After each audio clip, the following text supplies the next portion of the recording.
Hello everybody, my name is Brooke Birnbaum, and today I'm going to be going over how to make mug deep dish pizza in the microwave. The example that I'm going to make is cheese. However, if you wanted yours to have pepperoni or other toppings, you are welcome to do so. This mug deep dish pizza is something that a lot of people really seem to enjoy. I think it's fantastic. During COVID, I made it a lot. If we didn't have pizza at home, it's a very fast way to make pizza and have it however you want to make it. I hope you enjoy it.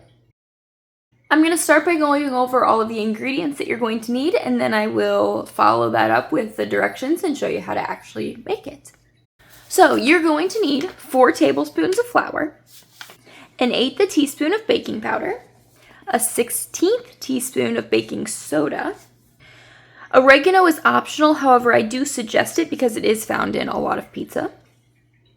You will need 2 tablespoons of milk. I suggest 2%.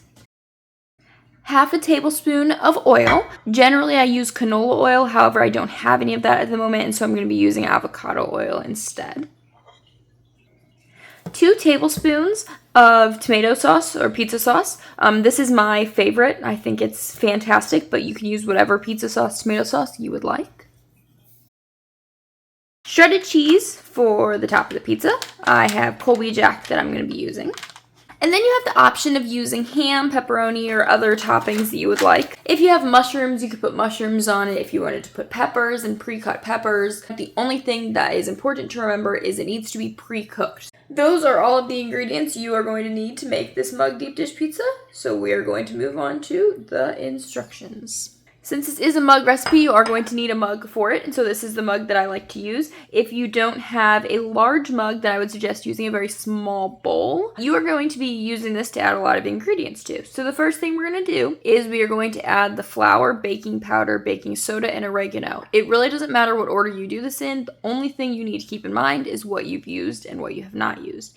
The reason being, you don't want to forget that you added something to it. So I'm going to start with the flour. So I have flour stored in this. You need 4 tablespoons of flour. So what I'm going to do is I'm going to scoop it. This is a level I'm going to use to level it off to make sure I have the right amount. That's 1, 2, 3, 4. Now I'm going to add in baking powder. And you need an 1/8 teaspoon. Some baking powder, the top looks like this, and some baking powder, the top has this lip. This lip is to level it off with.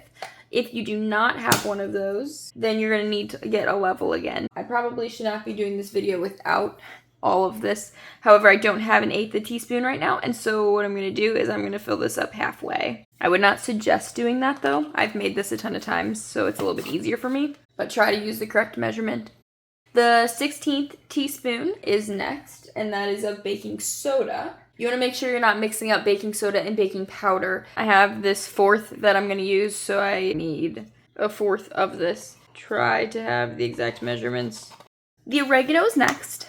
The oregano, the way I explain the amount that I think you should use is you take this with the lid off and you go like this once and that's it. So I wouldn't go shaking it a bunch. You can if you want to, but I just don't suggest it. Once you have all 4 of those ingredients, you're going to mix all of these together. My suggestion would be to use a spoon.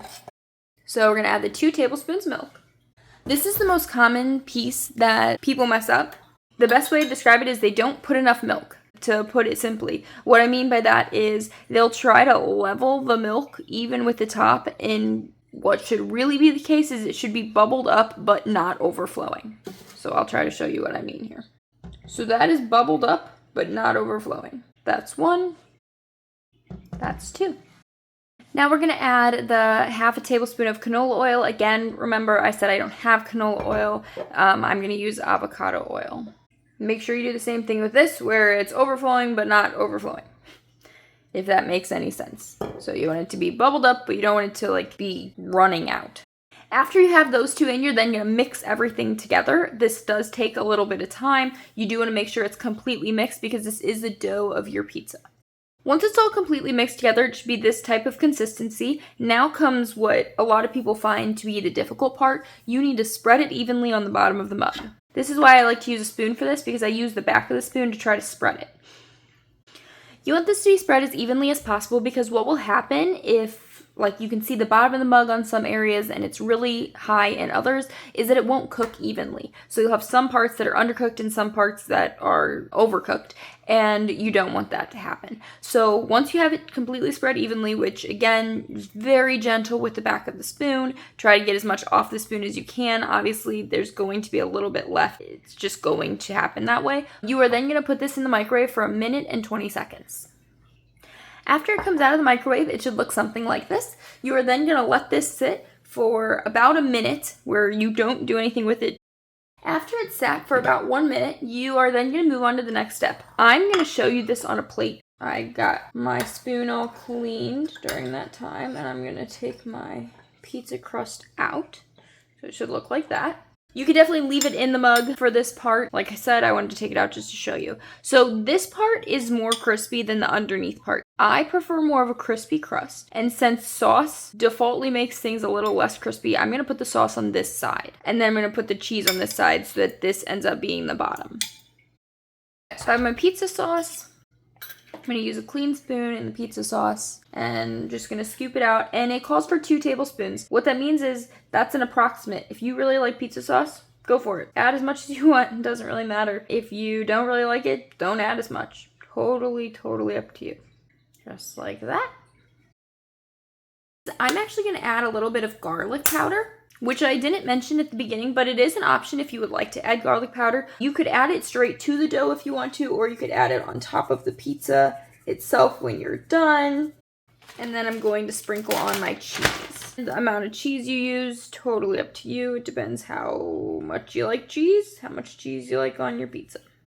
Now, while I do love pepperoni pizza, in an attempt to be healthier, I am not going to add pepperoni to this. However, if you wanted to, now would be a good time to add whatever toppings you wanted. So if you wanted pepperoni, you wanted green pepper, you wanted mushrooms, whatever you wanted to add on top, you could add directly on top of the pizza. If you wanted it under the cheese, you could add it underneath first. Then we'll take this and put it back in the microwave for 20 seconds. The 20 seconds is really to get the sauce and the cheese warmed up. If you feel after 20 seconds it's not hot enough, put it back in. If you don't want to put it back in at all, that's fine. You don't have to. My suggestion is 20 seconds because after 20 seconds, generally most of the cheese is melted and the sauce is warm. So it's not like you're eating something that's cold. So I'm going to put this in for 20 seconds. After 20 seconds, this is what my pizza looks like. You can now eat this with your hands. Like you pick it up like a piece of pizza. You could cut it. Totally up to you. I like to take a spoon or a fork and I like to put it underneath the crust just to try to keep that moisture from getting into it, just because I like the crust to be a little crispier. For me, flipping it over was a good way to do that, and then putting a fork underneath it. I hope you enjoy your mug deep dish pizza.